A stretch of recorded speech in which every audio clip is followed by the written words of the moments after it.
It's October 15th, Thursday. We just finished our with Phil Orlando and our election prognostication. He started it off by saying this was going to be like drinking out of a fire hose. And for you folks that were there and were listening to it and dialed in, it certainly was that. All of it. And this is what we do for a living, and it was a lot. So we're going to try to recap that in the few minutes that we have here. He said it was the most important election in our history since the Civil War. So the importance of getting out and vote and paying attention and knowing what you're voting about is critical. The swing states are going to decide the election. North Carolina and Michigan are two of those swing states, and were not in play a week or 2 weeks ago, but are in play now. So it will have our own state will have a lot to do with the decision of who the president will be. And each one of the things he said to us and we listened about has an ultimate effect on the portfolio, and then the performance of a portfolio and what you put into a portfolio. So we were talking about the election, and we were talking about the outcome of the swing states, how that could affect the Senate, and how the Senate at this point in time is as important as the presidency with determining of who controls the Senate and the House. Then you have a sense of where you have to invest in and what not to invest in. That's correct. One thing that he did talk about, that if Biden is elected president, our taxes are going to be going up. He listed taxes. He listed the taxes that would affect if Vice President Biden is elected. He listed higher corporate taxes, higher individual taxes, higher increase on Social Security benefit. Estate taxes are going to go up. Minimum wage is going to go up. Discussion about free health care, discussion about free college education, and then forgiving student debts up to $1.6 trillion. All of that, if that came to pass, would have a definite effect on the economy. And the markets. And the markets. And then not a positive one. He pointed out and gave statistics that showed that when, going back to the Obama administration, that with that type of pattern, the economy it was indicating to be growing, having a GDP at a 4.4%. But the reality of those tax hikes in the Obama administration was it grew at a 2%.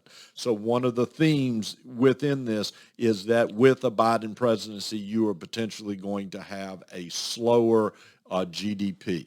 And slower GDP means lower corporate earnings, slower job growth. It all has an effect down to your portfolio. Important date to circle on your calendar, October 29th.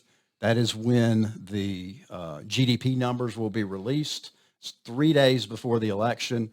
It could push President Trump over the hump, or if they don't come in as anticipated, which is a very high number, 20 to 30% increase in GDP. That's on an annualized basis.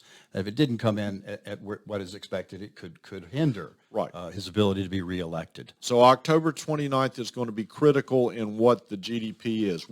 What's interesting about it is that we went into the deepest and fastest recession in history from February to March, followed by the steepest and quickest recovery out of a recession followed through this summer.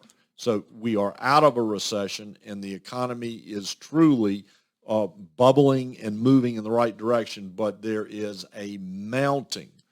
What we came out of this is a mounting awareness that probably for the next 30 to 40 days, 40 to 60 days, there's going to be volatility, and we all know the market doesn't like volatility. And doesn't like uncertainty. And having the president decided on a Tuesday night, like it normally is not going to be the case in this election, just with mail-in ballots that have doubled for this election cycle than they were in 2016. So here's what we're going to do. We're already underway in doing it. We've met, Gib and I have met several times. We met again this morning. We met, talked to Phil about it. We've just come in a meeting before we're doing this. We're going to, first of all, look at IRAs because we can make changes in IRAs without creating taxable events.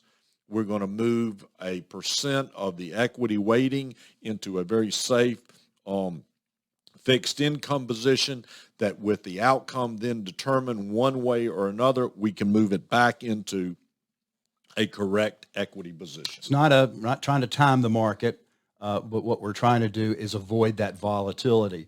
August, September, and October are generally good months in the market, and for an incumbent president, and we're up 9% in the S&P during that time frame. So we want to be able to take some of those winnings off the table, and most importantly, reduce the risk, the volatility in your portfolio. We confirmed again this morning, even with a Biden presidency, the stock market is the place we want to be. The stock market is the place we want to reinvest. It's a different kind of stocks. It will be different type of ETFs. It will be different kinds of mutual funds than a Trump administration. But we would want to be in there because the Federal Reserve, as Phil confirmed this morning, they're going to hold interest rates low for at least next year, 2021. So we want to be in there. So we want to be positioned once we understand who the president is, which way she would go. So by doing so, we have captured the gains we've gotten back, which has been really an important return to your portfolio. We're going to try to capture and protect those as we go forward over the next 60 days. So a lot, again, it was a lot to take in. If you have any questions, feel free to email us or call us. We'll be happy to explain. If you weren't part of the call, or if you were and you wanted a little bit more drilling down, we can do that. And we'll be sending emails out telling you what we're doing. And then on the individual accounts, we'll look at them individually because that has to do with a taxable effect to you. And so we'd be circling around to have a conversation. But we're going to be proactive.